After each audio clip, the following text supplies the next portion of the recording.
Baba namuna gani we, Baba namuna gani we, Baba namuna gani we, owe namuna gani we, Baba namuna gani we, Baba namuna gani we, Baba namuna gani we, owe namuna gani we, Baba namuna gani we, Baba namuna gani we, Baba namuna gani we, owe namuna gani we, Baba namuna gani we, Baba namuna gani we, Baba namuna gani we, owe namuna gani we. Amajwi meza cyane tumaze kumva y'abasore n'inkumi bo muri South Band. Nizera ko yatumye ukomeza kugira igitondo cyiza cyane kandi igitondo cy'umugisha. Turi kumwe nabo hano muri studio, by'umwihariko reka duhere ku mazina yawo kugira ngo tubanze tubamenye, ubundi dukomeza tunaganira n'ibindi byinshi bitandukanye kuri South Band. Amazina yanjye ni Louise Uwimana, ndirimba muri South Band, nkaririmba alto. Arakoze cyane akabitwa Louise Uwimana, mu ijwi rye aririmba rikaba ari alto, sibye ko yarwayemo n'akagripe ariko tu. Nitwa Tuzo Patrick, nkaba ndirimba muri South Band, ndirimba tenor. Undi akaba yitwa Patrick, nawe arakoze cyane. Tukaba dufite rero n'undi mukobwa nawe ugiye kutwibwira. Nitwa Uwimana Janet, nanjye ndumwe muri South Band, nkaba ndirimba soprano. Barakoze cyane. Nyuma yo kutubwira amazina yabo ndetse barimba muri South Band, ngira ngo babyumvise. Reka twongeye twumve ku yindi ndirimbo yabo noya cyane, ubundi tute tugaruka dukomeza tuganira twumva byinshi bitandukanye kuri South Band.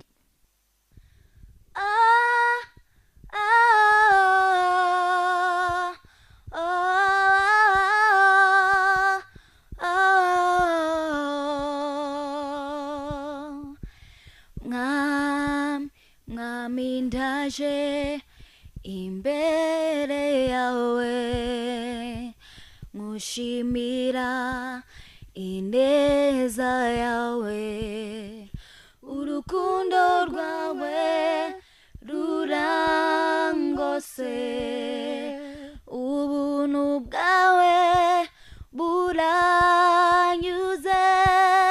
nta kintu mfite naguha cyangana nk'ibyo nkorera, wamvanye mu bucakara bw'icyaha, ungira umwana wawe, none ubu ndidege bya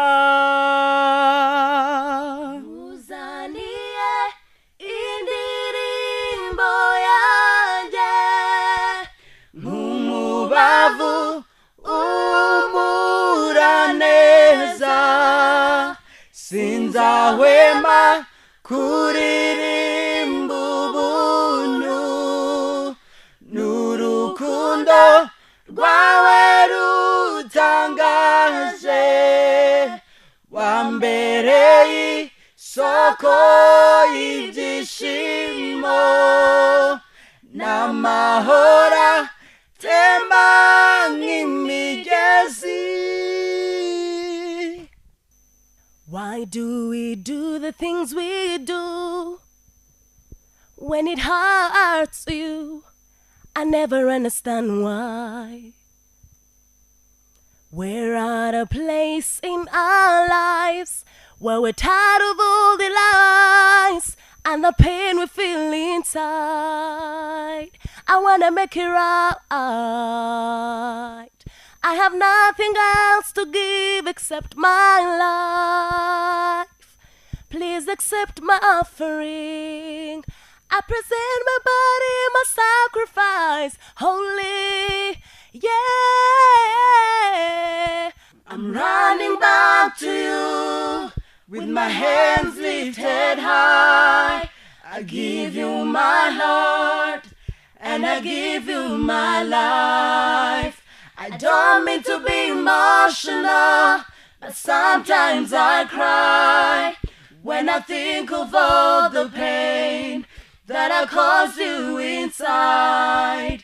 You still love me. Oh, Jesus loves you, yeah. You still love me. Yes, He came out and died for all of us. You still love me.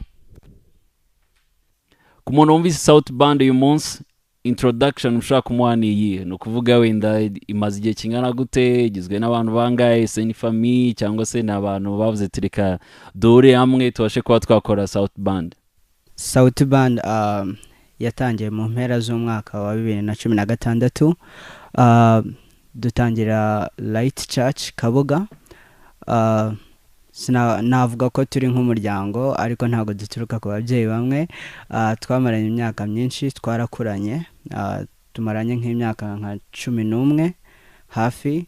Twakuriye muri indi korali ariko dukuze tuza gutangira South Band. Korali mwakuriyemo ni korali yitwa gute? Twakuriye muri korali yitwa Asante Children's Choir, yari iherereye Butare. Okay, mwakuriye Butare, mukuze muhita mwigira kwibera Kabuga kuri Right Church. So ubwo mujya musubira gusura iyo kwaya mwakuriyemo? Tujyayo tukabasura, tukahavinga good times turi kumwe. Yeah, most of the time turi kumwe. South Band kugeza ubu ngubu mumaze gukora indirimbo zingana gute? Hari album muragira, mwigize muri recording indirimbo zimwe na zimwe, hari video mufite, byaba bigeze? Murakoze. South Band ifite indirimbo ebyiri z'amajwi, nago turakora video, ariko hari n'izindi ndirimbo zigera muri 6 zanditswe ariko zitarasorerwa amajwi. Bivuze ngo tuzitegereze muri uyu mwaka cyangwa se mu mwaka utaha? Muri uyu mwaka nibwo tuzazisohora kuko twihaye intego gukora cyane, ndetse n'uyu mwaka ukarangira wenda dusohoye nka album.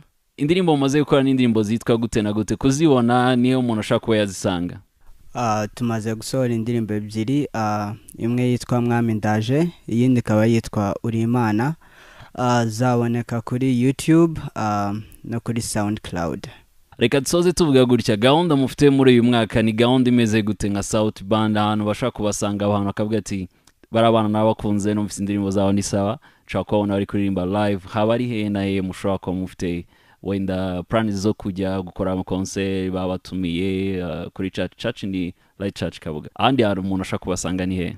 Aho wadusanga kenshi na kenshi tuba turi Kabuga kuri Light Church. Ni actually ni naho tuba, niho duhurira, naho dukora practices, no mu materaniro asanzwe. Uno mwaka dushobora kujya no mu bigo bitandukanye za secondaire, tukaririmba, tukabwiriza ubutumwa ku rubyiruko rugenzi rwacu.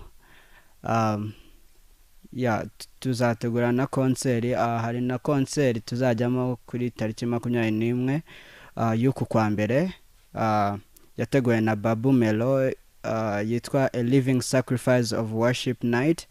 Hazaba harimo abahanzi benshi batandukanye, tuzaba turi kumwe na The Pink, Tonzi, tuzaba turi kumwe na Aline Gahongayire, Christian, Columbus, and tuzaba dufite na Bishop wacu, Bishop Amani Munyaneza, dukunda na RTV izaba ihari.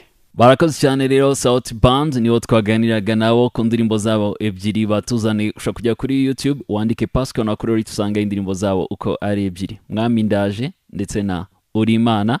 Tubifurize rero kugenda amahoro, kujya gukora rehearsals nyinshi bagakomeza bagatera imbere no gukora ira album muri uyu mwaka nkuko babyifuza.